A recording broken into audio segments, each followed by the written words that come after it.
The BBC presents Murder in the Mews by Agatha Christie. Dramatised for radio by Anthony Aspinall.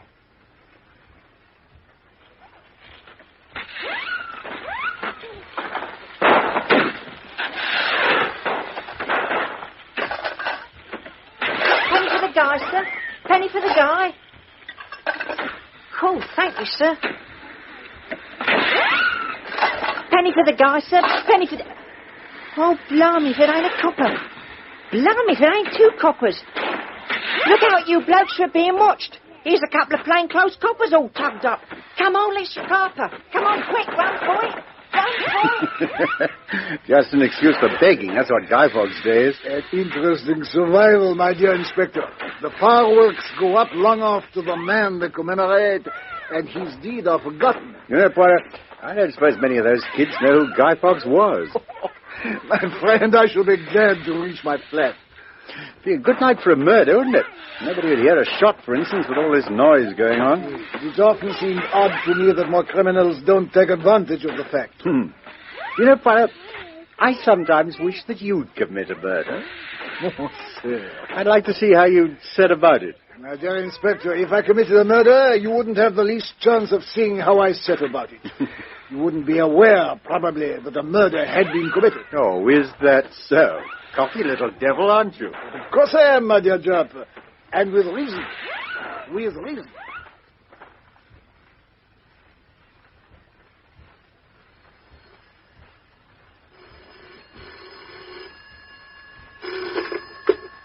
Hello, hello? Hello, that you, Poirot? Oui, c'est moi qui parle. Jupp here. Remember I walked home with you last night? Yes? And we took a shortcut through those mews, Bardsley Garden Mews. Yes? And we talked about how easy it would be to shoot a person with all those squibs and rockets and all the rest of it going off. Yes, certainly. Well, someone was shot in that mews. Number 14, young widow, Mrs. Allen. She appears to have committed suicide. I'm going round there now. As a matter of fact, our doctor seems to think there's something funny about this. Will you come? Yes, certainly I'll come. Yes, Good. yes. Number 14, Bardsley Garden Mews. Ah, number 14. Yes, I'll be there.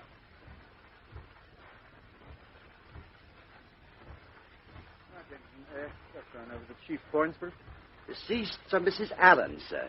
Lived here with a friend, a Miss Jane Plenderleaf.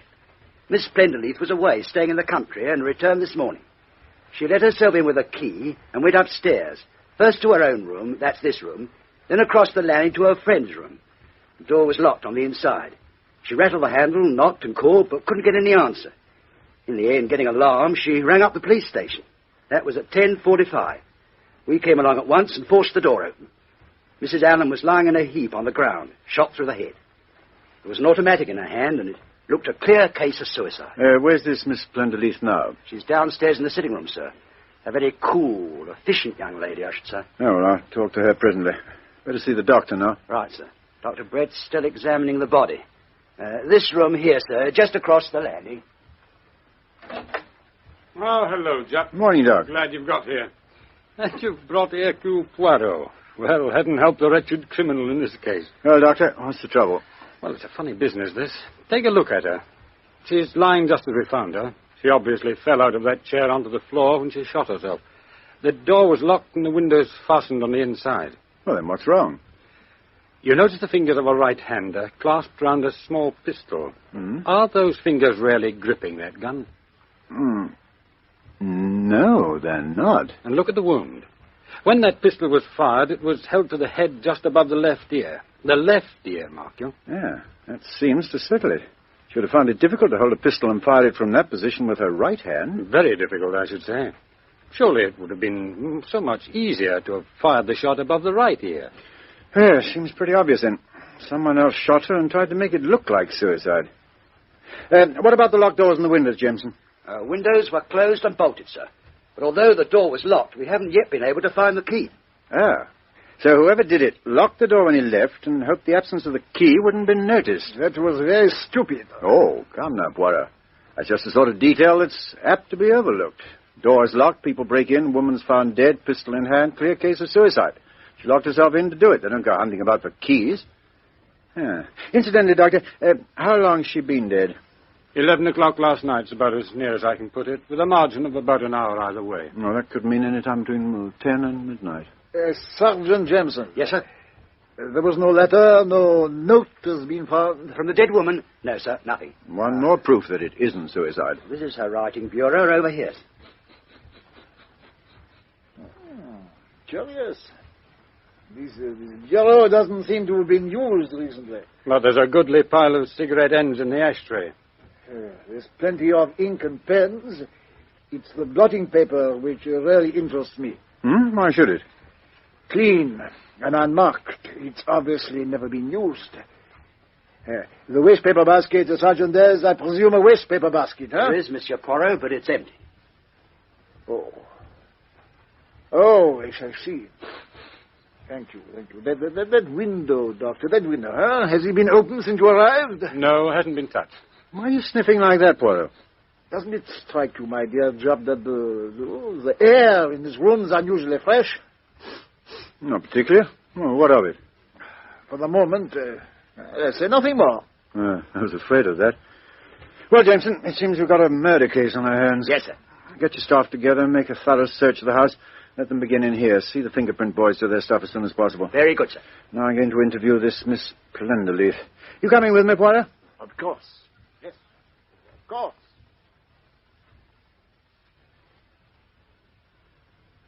You arrived home this morning, Miss Plenderleaf, at what time? I think it was just before 10:30. I paid off the taxi, carried in my suitcase, and went upstairs to my room. I tidied up a bit, and then I went across to Mrs. Allen, and found the door locked.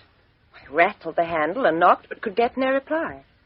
So I came downstairs again and rang up the police station. Mademoiselle, it did not occur to you to get help in breaking down the door? No, I don't think I thought of that. If anything was wrong, it seemed to me that the police were the people to send for. Then you thought, Mademoiselle, there was something wrong, huh? Naturally. You didn't try and look through the keyhole, Miss Plenderleaf? No, I never thought of that. But I couldn't have seen anything, could I? Because the key would have been in it. You did. Quite right, of course. I suppose you've no reason to believe your friend was likely to commit suicide? Oh, no. She didn't seem worried or distressed in any way? No. Did you know she had a pistol? Yes, she had it out in India. She always kept it in a drawer in her room. Yeah. You got a license for it? Imagine so. Don't know for certain. Have you known Mrs. Allen long? I've known her about 5 years. I met her first traveling abroad, in Egypt, to be exact. She was on her way home from India.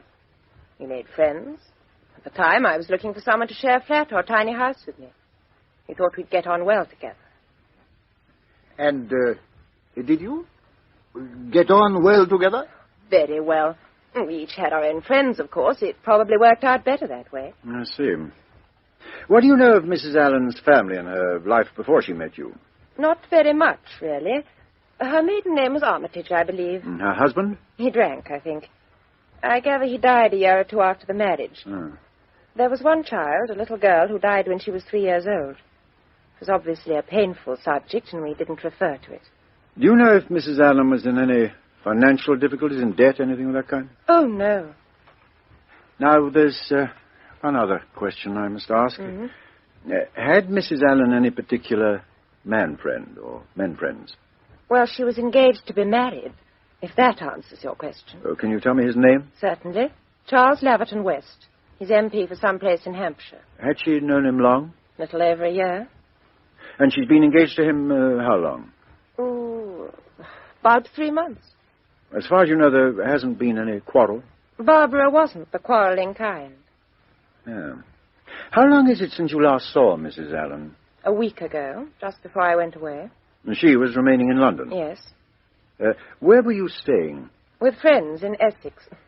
I thought you'd want to know, so I've written the address on this card. Oh, thank you. You only left them this morning? Yes. You must have left very early. I came up by car with my host. He starts early because he has to get to the city by 10. I see. What is your opinion of Mr. Laverton West, mademoiselle? I don't know that I've thought about him one way or the other. He's young, not more than 31 or 2. Ambitious, means to get on in the world. That's on the credit side. And on the debit? Well, in my opinion, he's commonplace. His ideas are not particularly original, and he's incredibly pompous. Hardly very serious faults, mademoiselle. Don't you think so? Oh, they might be to you, mademoiselle, but to Mrs. Allen, no, she wouldn't notice them, I think. You're perfectly right. Barbara thought he was wonderful, took him entirely at his own valuation.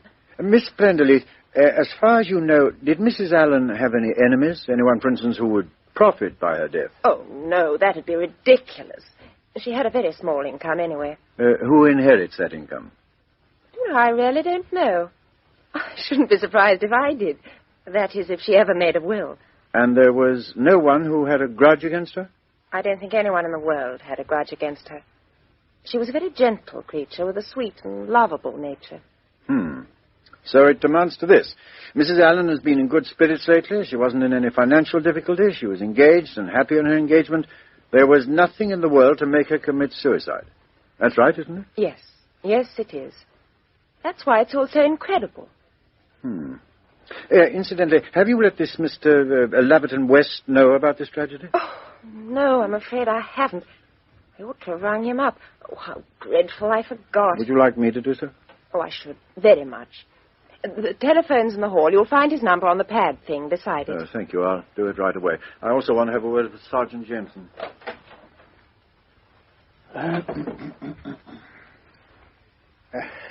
Forgive me if I move a little nearer to the fire, mademoiselle. Of course.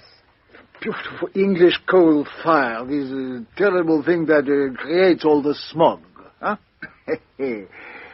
In the room of your friend, I noticed there was only a gas fire. Oh, this is the only coal fire. All the other fires in the house are gas. I see. Yes. It has been a great shock to you, your friend's death. Terrible. You didn't expect it, no? Of course not. No. Even if Barbara did kill herself, I can't imagine her killing herself that way. Yet she had a pistol. Yes, but that pistol was a... Oh, what nonsense. She'd been in out-of-the-way places. She kept it out of habit. Not with any other idea, I'm sure of that. Why are you sure of that? Because of the things she said. Such as? Well, for instance, we were discussing suicide once, and she said much the easiest way would be to turn the gas on and just go to bed. I said I thought that would be impossible, to lie there waiting. I said I'd far rather shoot myself. And she said, no, she could never shoot herself. She'd be too frightened in case it didn't come off. As you say, that's strange, yes, because there was a gas fire in her room. Yes.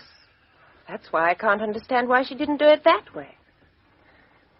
I suppose it must have been suicide. Well, there's one other possibility. It might be murder. Oh, no. No, what a horrible suggestion. Horrible, perhaps, but does it strike you as impossible? But the door was locked on the inside. So was the window. The door was locked, yes, but there's nothing to show if it was locked on the inside or the outside. You see, the key. The key is missing. But then, if it's missing, it must have been locked from the outside. Otherwise, it would be somewhere in the room. It might have been thrown out of the window. I admit that's unlikely, but... Murder. I wonder if it could be. I wonder. You know, I believe you're right. I believe it was murder. But if it were murder, there'd have to be a motive. Do you know of a motive, mademoiselle? No. No, I don't. Ah, my dear Geoffrey. I've had a word with Mr. Laverton West. Oh, how did he take it? Oh, it's shaken him up a bit, I'm afraid. He's coming to see me at the yard, 2 o'clock this afternoon. Tell me, Miss Prenderleith, have you ever seen this small object before? No. It's not yours, nor Mrs. Allen's? No. It's not the kind of thing usually worn by our sex, is it? Oh, so you recognize it? Well, it's pretty obvious, isn't it? That's half of a man's cufflink. And you can't tell us who it belongs to? No, I can't. Oh. Well, thank you for what you have been able to tell us, Miss Prenderleith. I'm afraid I must ask you not to leave this house for the moment. We may want to ask you some more questions later this morning. Of course, I understand. Thank you. Now, Poirot, I'd like you to come upstairs with me again.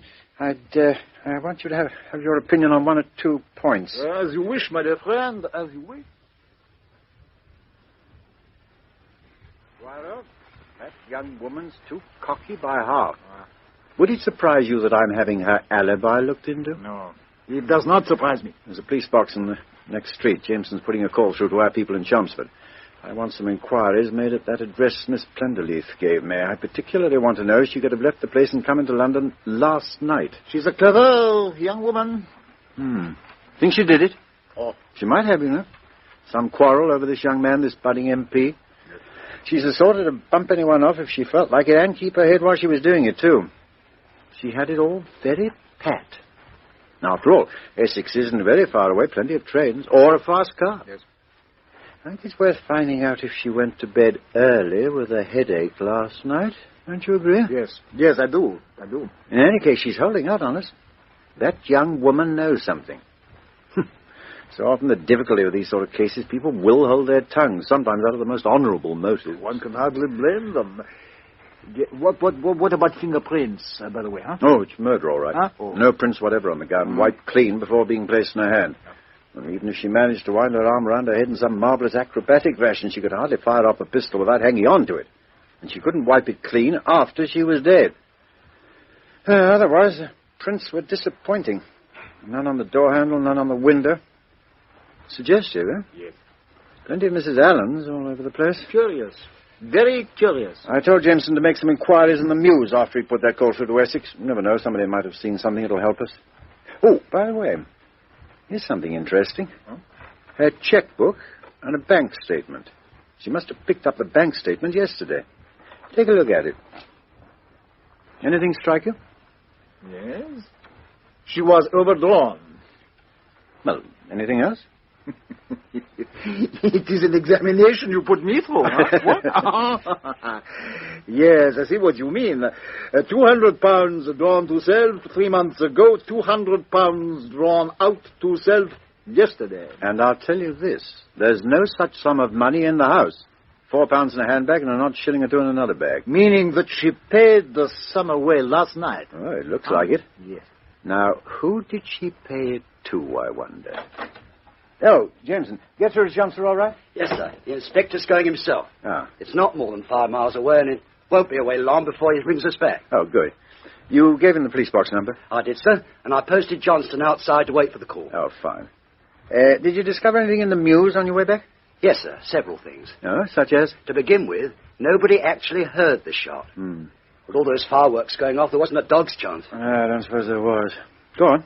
Well, Mrs. Allen was at home most of yesterday afternoon and evening. She went out about 6, but only to post a letter in the box at the end of the Mews. At about 9:30, a car drove up and a man got out. Description, about 45, well-set-up military-looking chap, dark blue overcoat, bowler hat, toothbrush, moustache. 45. Oh, can't very well be Laverton West. He's a baby-faced early 30s. Well, this man, whoever he was, stayed for just under an hour. He left about 10:20. Stopped in the doorway to speak to Mrs. Allen. Yeah, how do you know all this? From a Mrs. Hoggs, sir. She's a chauffeur's wife from number 18. Her small boy, Freddie, was hanging about outside the house and heard what was said. Poirot, what are we waiting for? This woman knows something, and she's willing to talk. Come on. And you say you've seen this military-looking gentleman before, Mrs. Hogg? Oh, yes, sir, and my husband, too. We all knew him at once. Any idea of his name or where he lives? Oh, no, nothing like that. We've just seen him calling occasionally at number 14. Now, look here, Mrs. Hogg. You're a shrewd woman. I can see that. Thank you, sir. Can you give me a line on these two young women, Mrs. Allen and Miss Plenderleith? What were they like, eh? Gay, lots of parties, that sort of thing? Oh, no, sir, nothing of that. They went out a good bit, Mrs. Allen especially. But they're class, if you know what I mean. Not like some I could name down the other end of the Mews. I'm sure the way that Mrs. Stevens goes on, if she is Mrs. Stevens at all, which I doubt. Well, I shouldn't like to tell you what goes on there. Yes, quite so, Mrs. Hogg. Now, Mrs. Allen and Miss Plenderleith, they were well-liked then? Oh, very nice ladies, both of them. Especially Mrs. Allen. And Miss Plenderleith? Oh, well, of course, she's a nice lady too, but much more abrupt, if you know what I mean. But I've nothing against her, nothing at all. She and Mrs. Allen got on well together? Oh, yes. No quarrelling, nothing like that. Very happy and contented they were. Yeah. Mrs. Hogg, do you know Mrs. Allen's fiancé by sight? The gentleman she's going to marry? Yeah. Oh, yes, he's been here quite a bit off and on. Member of Parliament, they do say. It was not he who came last night. No, sir, it was not. And if you ask me, sir, what you're thinking is all wrong. Mrs. Allen wasn't that kind of a lady. It's true there was no one else in the house, but I don't believe anything of that kind. I said to my husband only this morning, no, I says, Mrs. Allen was a lady, a real lady. So don't go suggesting things, knowing what a man's mind is, if you'll forgive my mentioning it. Yeah. Now, you saw this man arrive and you saw him leave. That is so, isn't it? That's so. And you didn't hear anything else? Any sounds of a quarrel? No, sir. Nor likely to, with fireworks popping here, there, and everywhere, and my Freddie with his eyebrows singed off as near as nothing. Yeah. And this man left at 10:20. That's right, isn't it? Well, I couldn't say myself, but my husband says so, and he's a very reliable, steady man. Yes, but you actually saw him leave. Yes, and I saw him standing in the doorway talking to Mrs. Allen before he drove off. You saw Mrs. Allen too? Yes, she was standing just inside the doorway, I think. Oh, did you notice what she was wearing? No.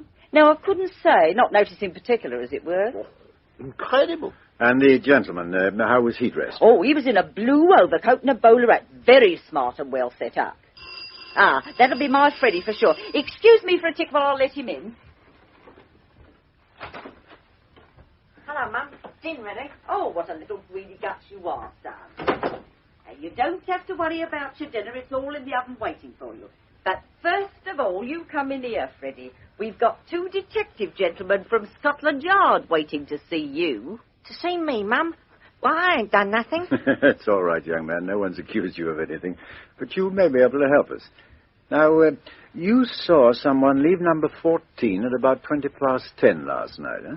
That's right, sir, I did. Gent in a blue overcoat. You heard him say something, didn't you? Yeah, I heard them talking. The gent said, think it over and let me know. Then she said something and he answered, all right, so long. And he got into his car. I was holding the door open, but he didn't give me nothing and drove away. You didn't hear what Mrs. Allen said? No, sir, can't say I did. Could you tell us what sort of dress she was wearing? The colour, for instance? Couldn't say at all. She must have been round behind the door. Oh, that's interesting, yes. Now, my boy, I want you to think and answer my next question very carefully. If you don't know and can't remember, say so, see? Yes, Is sir. that clear? Yes, sir. Which of them closed the door, Mrs. Allen or the gentleman? The lady probably did. No, she didn't. He did. He pulled it to with a bang and jumped into the car quick. It looked as if he had a date somewhere. Thank you, jeune homme. You've been most helpful. I have no more questions to ask. Thank you, sir. Well, in that case, we'll be getting back to number 14. You've both been very helpful, Mrs. Hogg. Thank you. I hope we shan't have to trouble you again. Oh, that'll be quite all right, sir. Anything to help poor Mrs. Allen. Be no trouble to us. Oh, very nice of you. Good morning. Good morning, madame. Good morning, sir. Good morning.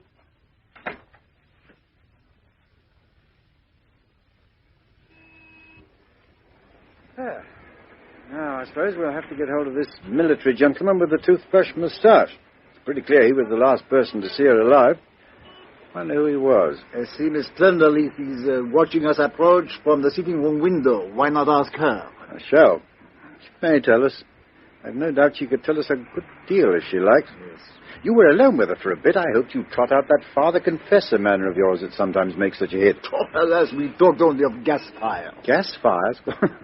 I thought the only things which seemed to interest you were the blotting pad on Mrs. Allen's writing bureau and the waste paper baskets. Oh, yes, I saw you having a quiet look in the one downstairs. Anything in it? A catalogue of bulbs on an old magazine. If somebody's going to throw away an incriminating document, they're not likely to pitch it into a waste paper basket. That's true. Only something quite unimportant would be thrown away like that. I wish I knew what you're driving at. Ah, front door's open. Let's go in and see what else this aloof young woman can tell us. Now, look here, Miss Plenderleith. Don't you think it'd be wiser to spill the beans here and now? It's going to come to that in the end. I really don't know what you mean. I've answered all your questions. I don't see what more I can do. Well, it's my opinion that you could do a lot more, if you chose. I think, my dear Judd, that Mademoiselle would appreciate better the reason for your questions if you told her just how the case stands. Oh, it's pretty simple. The facts are as follows. Your friend was found shot through the head with a pistol in her hand and the door and window fastened. That looked like a plain case of suicide, but it wasn't suicide. Medical evidence alone proves that. How? Well, the pistol was in her hand, but the fingers weren't gripping it. Moreover, there were no fingerprints at all on the pistol. And then again, she left no letter. Now, the door was locked. The key hasn't yet been found. So that's it. All along, I felt it was impossible she should have killed herself. And I was right. Ask me any questions you like. I'll answer them to the best of my ability. Ah, very well. Now, last night, Mrs. Allen had a visitor. He's described as a man of 45, military bearing, toothbrush moustache, smartly dressed. I can't be sure, of course, but it sounds like Major Henry Eustace. Who's this Major Eustace? He's a man Barbara had known abroad, in India. He turned up about a year ago, and we've seen him on and off ever since. He was a friend of Mrs. Allen's? He behaved like one. What was her attitude to him? I don't think she really liked him. In fact, I'm sure she didn't. Did she ever seem afraid of him? Yes, I think she was. She was always nervous when he was about. Ah. Did he and Mr. Laverton West meet at all? Only once, I think. They didn't take to each other much. Charles is a bit of a snob. Henry Eustace is a bit hairy at the heel. Not a good mixture. And his address, this Major Eustace? A flat in the Cromwell Road. Don't know its number, I'm afraid. Would it come to you as a surprise, Miss Plenderleaf, if I suggested this man was blackmailing Mrs. Allen? Of course. Oh, what a fool I've been not to have thought of it. You think the suggestion feasible, mademoiselle? Yes, I do.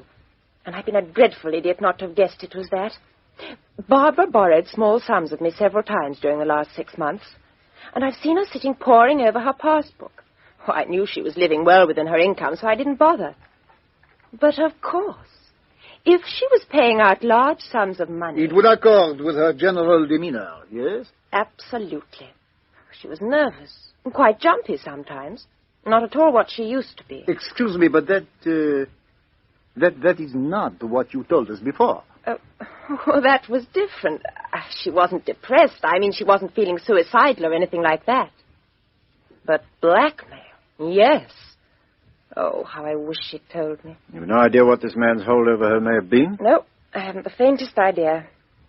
I can't believe, knowing Barbara, it could have been anything really serious. On the other hand, she could be very easily frightened. In fact, she was just the sort of girl who'd be a positive gift to a blackmailer. A dirty swine. Unfortunately, the crime seems to have taken place the wrong way around. It's the victim who should kill the blackmailer, not the blackmailer's victim. Yes, that's true.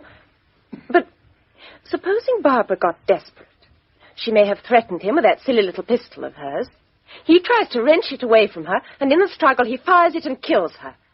Then he's horrified at what he's done and tries to pretend it was suicide. Yeah, it might be. Ah, but there's a difficulty. Major Eustace, if it was him, left here last night at 10:20 and said goodbye to Mrs. Allen on the doorstep. Oh, I see. But he might have come back later. Yes, that's possible. Tell me, where was Mrs. Allen in the habit of receiving guests? Here or in the bedroom upstairs? Both. But this room was used for more communal parties and for my own special friends. You see, Barbara had the biggest bedroom and used it quite often as a sitting room. But if Major Eustace came here by appointment last night, in which room would Mrs. Allen have received him? I think she'd probably bring him in here. On the other hand, if she wanted to write a check or anything of that kind, she'd probably take him upstairs. There are no writing materials down here. Writing materials? Did she ever use a ballpoint pen, mademoiselle? No, she hated them. She liked a pen with a large, fat nib and plenty of ink. Yes, but there's no question of writing a check last night. Mrs. Allen had drawn out £200 in cash yesterday morning. And so far, we've not found any trace of it. £200? She gave it to that brute.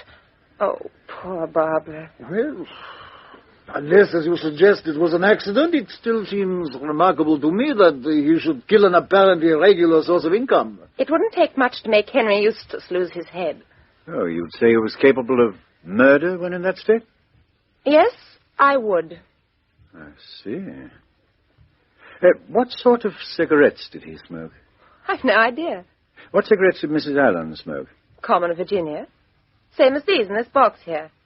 Have one? Not at the moment, thank you. And you, mademoiselle, you smoke the same? I do. You don't smoke Turkish? Never.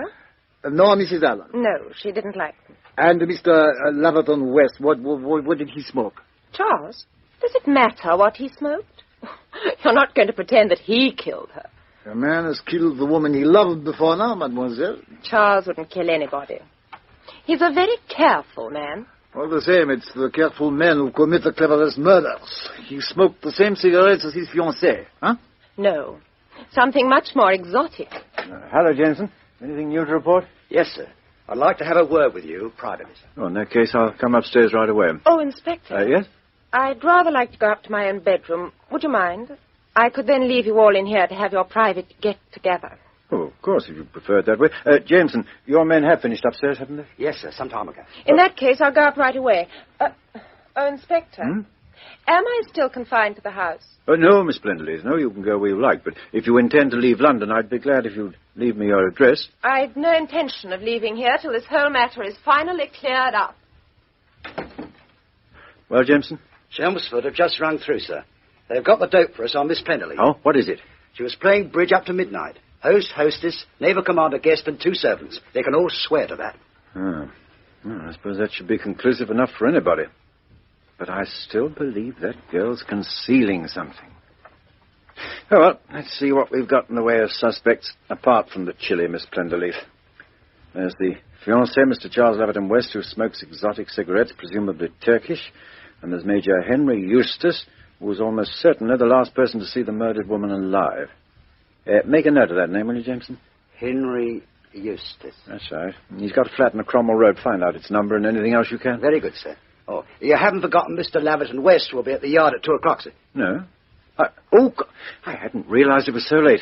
Oh, well, if we go now, we just have time to snatch a sandwich before he arrives. You coming, Poirot? You'd like to be there, wouldn't you? Yes, monsieur, but I'll deny myself the strange English sandwich. Don't wait for me. I'll follow by taxi in a few minutes. You're going to have a proper lunch, is that it? Something much less amusing. I'm going to look in the dustbin. The dustbin? Yes. You notice my great interest in waste paper baskets. Well, I also have an interest in dustbins. Now, don't be alarmed. I'll be with you by 2 o'clock. À tout à l'heure. These foreigners, sir.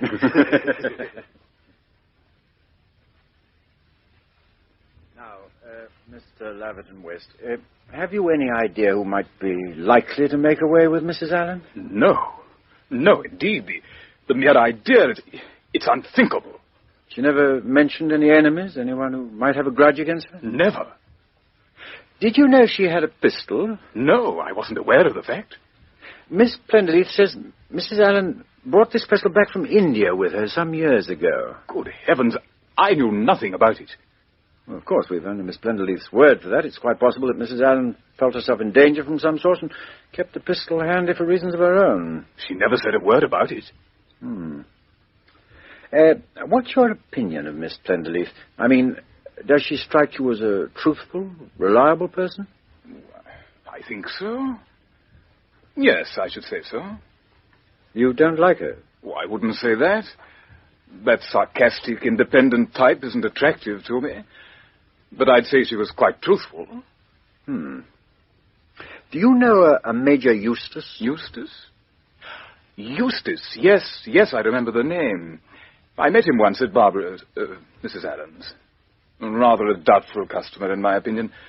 I said as much to Mrs. Allen. He wasn't the type of man I should have encouraged to come to the house after we were married. What did Mrs. Allen say? Oh, she quite agreed.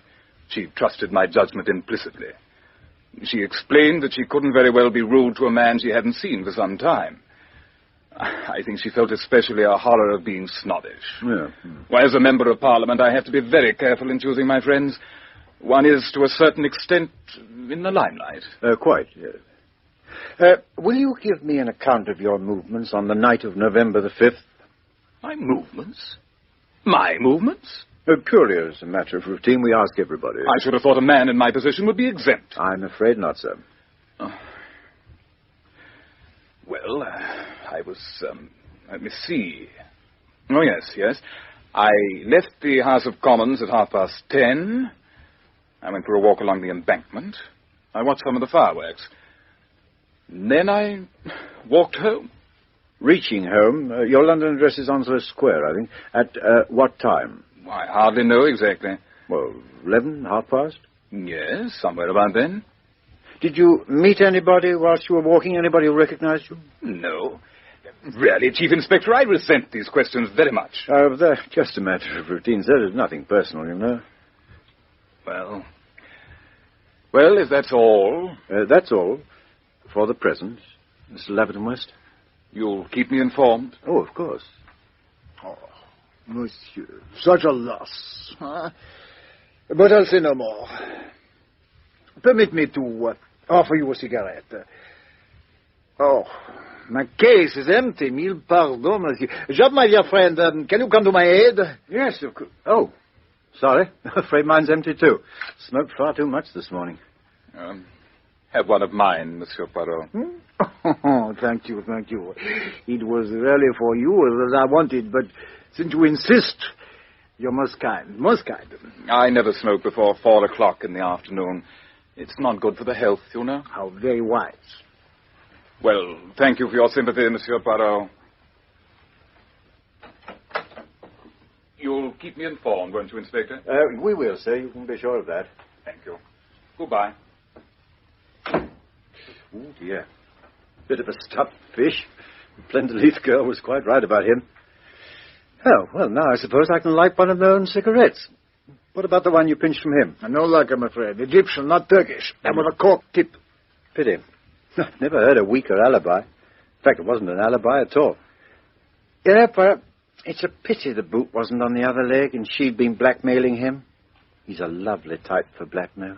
Pay out like a lamb. Anything to avoid a scandal. My friend, it's very pretty to reconstruct the case as you would like it to be, but that's not strictly our affair. No, quite right. But I think we know who is our affair. I got a few lines on Major Henry Eustace while I was eating those sandwiches you spurned. Oh? He's got a police record. Con man and thief. Hello. Get me Detective Sergeant Jameson on the line, will you? Oh, incidentally, Poirot, how was the dustbin? Find anything? Nothing. Pity. Great pity. Hello, Jameson. Did you get that number in the Cromwell Road, the Eustace flat? Oh, good. He's in the flat at the moment, you think? You sure? All right. Get my car brought round at once, will you? Because we're going along there immediately.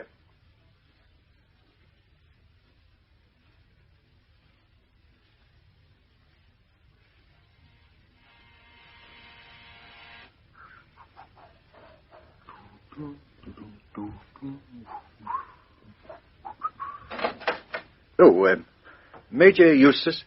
Yes, what can I do for you? I'm Chief Inspector Jupp from Scotland Yard. This is Monsieur Hercule Poirot, the eminent Belgian detective. We'd both like to have a talk with you, sir. Well, suppose you better come in. Thank you, sir. I've no idea what you want to see me about. My sitting room's through here. There we are. Let's take a pew. Thank you. Cigarette? Oh, thank you. Oh, you smoke Turkish, I see. Yes, I'm sorry. You prefer Gasper? I think I got some somewhere. No, this will do very well. Perhaps you can guess, Major Eustace, why we've come to see you. I've no idea what brings such a big gun as a chief inspector to see me.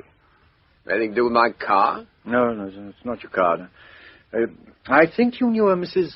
Barbara Allen. Oh, so that's it. Of course, I might have guessed. Very sad business. You knew about it? Saw it in the early editions of the evening papers. Too bad. You knew Mrs. Allen out in India, I think. Yes, that's some years ago now. You also know her husband? No. Matter of fact, I never came across Allen. But you knew something about him? Well, I heard he was by way of being a bad hat. Of course, that's only a rumor. Mrs. Allen didn't say anything? We never talked about him.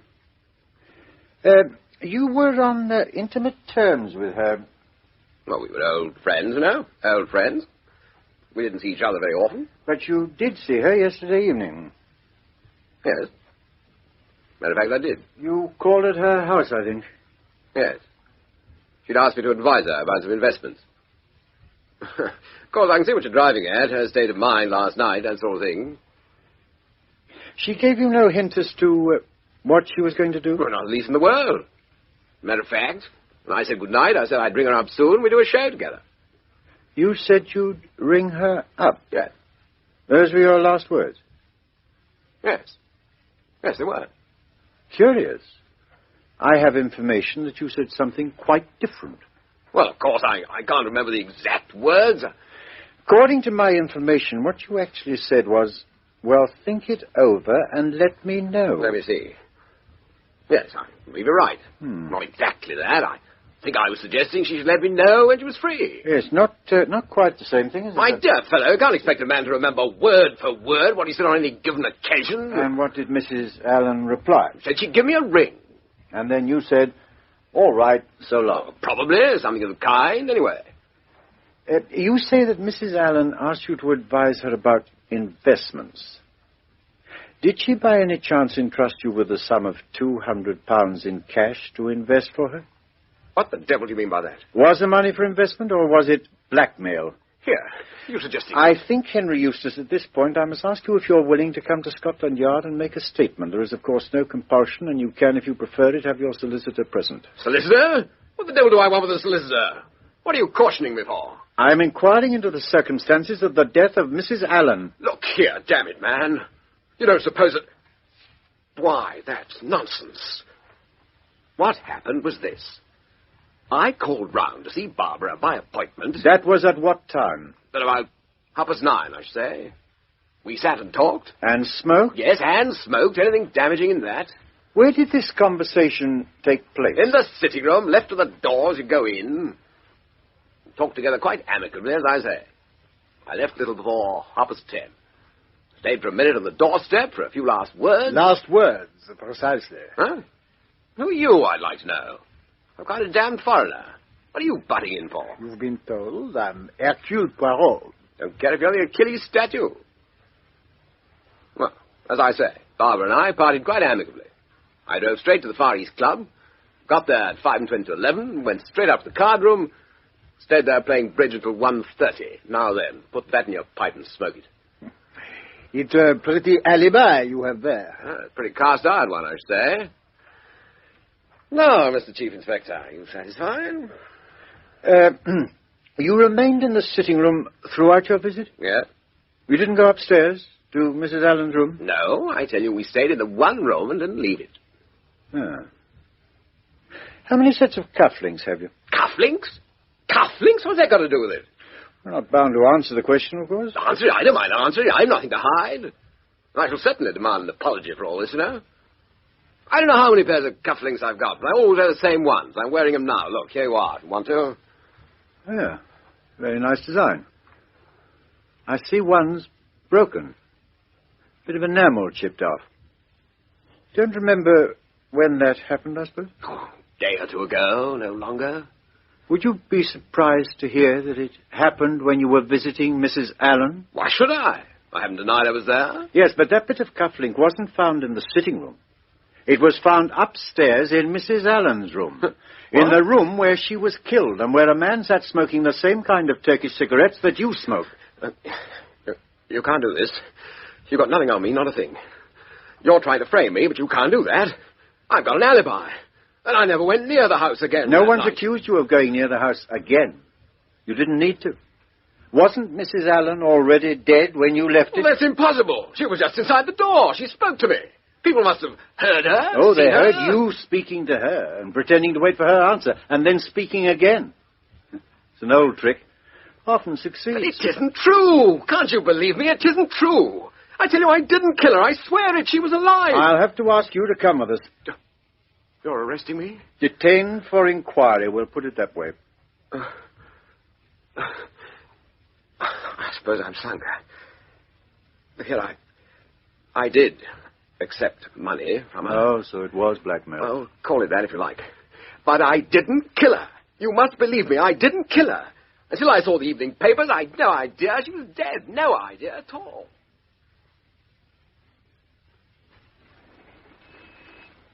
This is the car. Will you get in, Major Eustace? Well. Jameson, I'm detaining this man. Right, sir. Poirot, you're coming back to the yard with us? First, mon cher, I should like to ask Sergeant Jameson if he's noticed anything strange while he's been waiting for us out here. Well, nothing really, sir, except that Miss Plenderleith. She seems very interested in what we're doing. Miss Plenderleith? Yes, sir. She's been standing on the other side of the street watching this car. I think she must have been here before we arrived. But she's not here now. What's happened to her? She is there, sir. Look, she's sitting at the window table in that tea shop just across the way. I think she realized I'd spotted her. That was when she moved in there. Well, what do you make of that, Poirot? I make a great deal, my friend. A very great deal. Let Sergeant Jensen take Major Eustace to Scotland Yard. I want you to stay here with me. Stay here? But in a wet and windy Cromwell Road? What on earth for? Those cozy tea rooms opposite. They're fortunately empty except for Miss Plenderleith. I suggest we go at once and have a cup of that curious English beverage. Well, surely you don't think there's much significance in Miss Plenderleith's presence in that tea shop window facing us? Yes, mon cher colleague, I do. There you have a spider sitting in the center of a web. I now know everything. Not everything. Come with me. Have that cup of tea.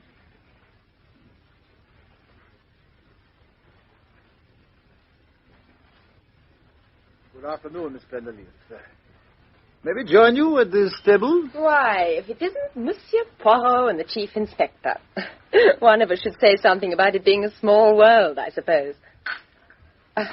I'm afraid I was just leaving. You have a good view of the street from this window, particularly of those flats opposite. Yes. But I can't imagine anyone being inspired by the sight of the Cromwell Road. Now, I really must go. And the spectacle of Major Eustace being driven away in the police car. I suggest that was something you found inspiring, mademoiselle? Has he been arrested? Detained for further questioning. He killed Barbara. I know he did. And I knew you'd come here for him. That's why I'm here. I've been waiting here all the afternoon, thinking how I should gloat when you took him away. And did you gloat, mademoiselle? Yes, I did. I found myself wishing that execution still took place in public. I'll go and order some tea. Won't be a second. I expect I've shocked you, Monsieur Poirot. But that's how I feel about that unspeakable swine. And I've no intention of disguising my feelings.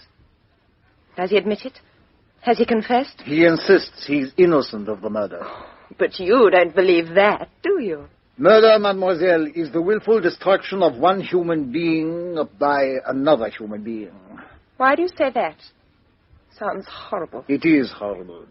That's why you, mademoiselle, should be very careful. I've ordered a tea and toasted buns. And I was just going to describe, if mademoiselle can spare the time, those events which led up to the death of Mrs. Barbara Allen. Are you trying to tell me Henry Eustace didn't kill her? Monsieur Poirot has his own method of summing up a case, Miss Plenderleith. I suggest you and I just sit still and listen. Thank you, my dear Jopper. As you know, when we arrived at your house this morning, mademoiselle, we went immediately to the room where the body of Mrs. Allen had been found. I was struck at once by several significant details. There were things, you see, in that room that were, yes, decidedly odd. Go on. To begin with, there was the cigarette smoke. Cigarette smoke? I didn't smell any. Precisely. You didn't smell any stale smoke at all. And that was very strange, for the door and window were both closed. And yet on an ashtray were the stubs of no fewer than 10 cigarettes. It was curious. Very curious that the room should smell as it did, perfectly fresh. Then there was the writing bureau. Ah, I thought we'd come to that. That writing bureau was really, very interesting. Something was missing. Missing? What was missing? A sheet of blotting paper, mademoiselle.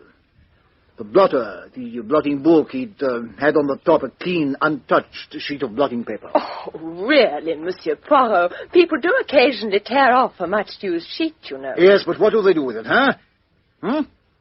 Throw it into the waste paper basket, don't they? Usually, yes. But it was not in the wastepaper basket. No. I looked. But you can't know when she threw it away. It might have happened days ago. The sheet was clean because she hadn't been writing any letters. That could hardly be the case, mademoiselle, for Mrs. Allen was seen going to the post box that evening. Therefore, she must have been writing letters. She could not write downstairs. There was no writing materials. She would hardly be likely to go to your room to write. So then, what happened to the sheet of paper on which she had blotted her letters? You tell me she never used a ballpoint pen. Therefore, she must have blotted those letters somewhere.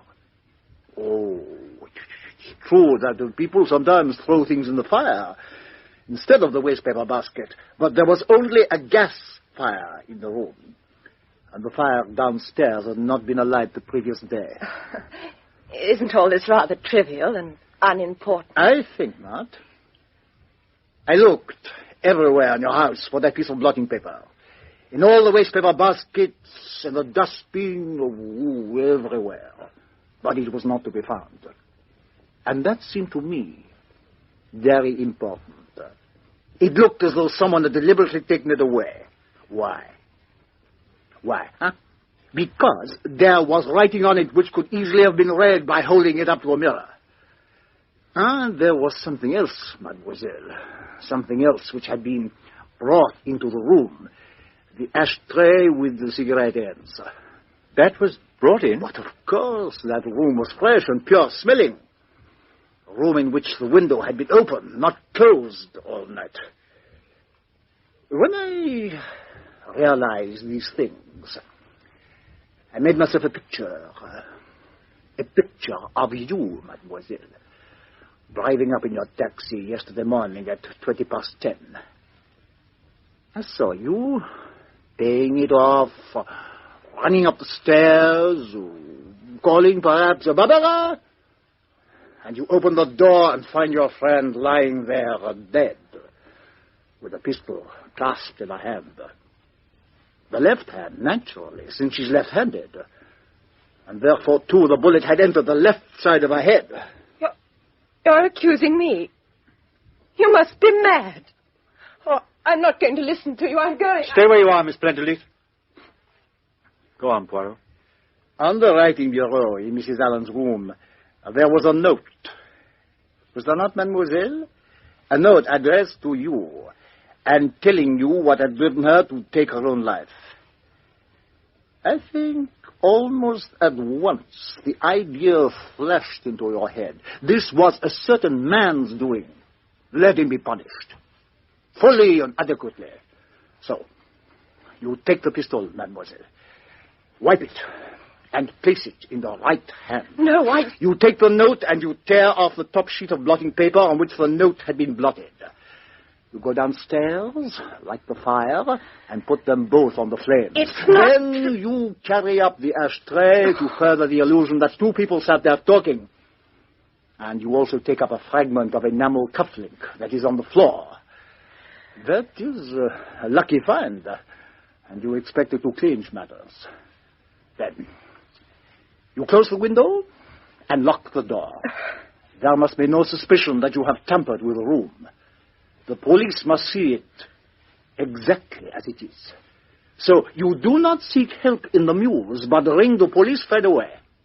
So it goes on. You play your chosen role with judgment and coolness. You refuse at first to say anything, but cleverly you suggest the doubts of suicide. Later, you are quite ready to set us on the trail of Major Eustace. Yes, mademoiselle. The only murder in Bardsley Garden Mews was your murder. My murder? Precisely. It was a very clever murder, your attempted murder of Major Eustace, for that is what you've been trying to do. So you know. Yes, mademoiselle. I know.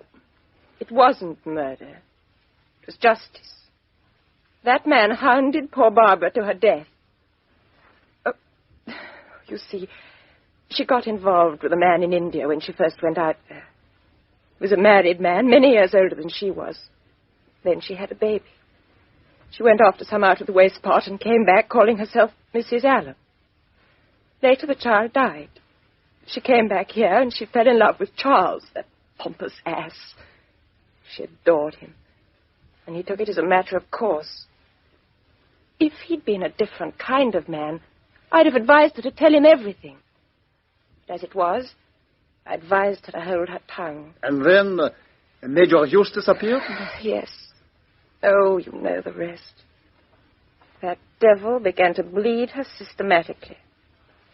But it wasn't until last night that she realized she was exposing Charles, too, to the risk of scandal.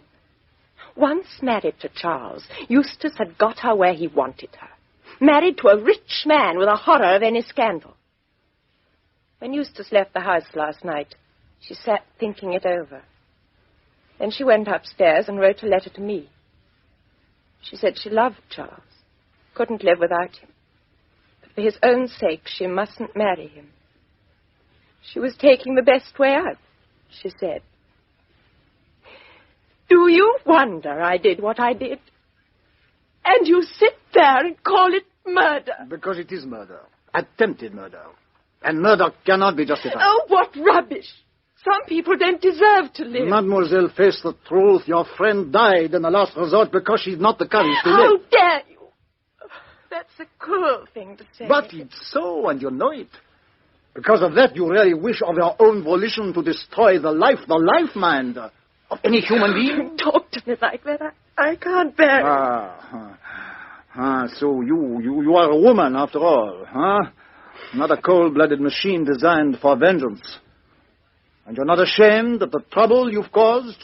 Oh, not to me. I'm retired. These cases are to me just a recreation, but to the chief inspector here. You realize that your stupid desire for personal revenge has wasted a good deal of his time and that I may be sent to prison for it? Oh, yes, I know. Why do you think I leapt to my feet and nearly ran out of here a few minutes ago? Don't worry, Inspector. I've got my nerves under control now. No more panic. Are you going to arrest me? No. You're not going to take any action against me? Is that what you mean? That's it. I'm not even going to say, don't do it again. It's not likely that fate will put you in a position to give a repeat performance. I'm not a vindictive man, Miss Plenderleaf. So I see. I'm very grateful. Thank you. Now I'd better go. You know, when it came to the point, I don't think I could have stood by and let them hang him. That proves, I suppose, that I'm just a silly, emotional female after all. Goodbye. Well, I dare. Not murder disguised as suicide, but suicide disguised as murder. Yes. And pretty cleverly done, too. Good for you, Poirot. Not bad for an old dog, are you? At last. Here comes our tea and those toasted buns I ordered. Oh, no, my dear Jump. You can't do this to me. No. The tea, perhaps. The toasted buns. No, never that. No, jamais.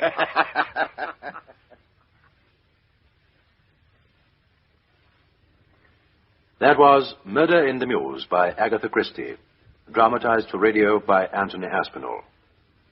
The part of Hercule Poirot was played by Richard Williams, Chief Inspector Jupp by Jack Melford, Jane Plenderleith by Monica Gray, Detective Sergeant Jameson by Ronald Sidney, Charles Laverton West by Alan Cuthbertson, Major Henry Eustace by William Fox, Dr. Brett by Duncan McIntyre, Mrs. Hogg by Ella Milne, and Freddie Hogg by Ian Whittaker.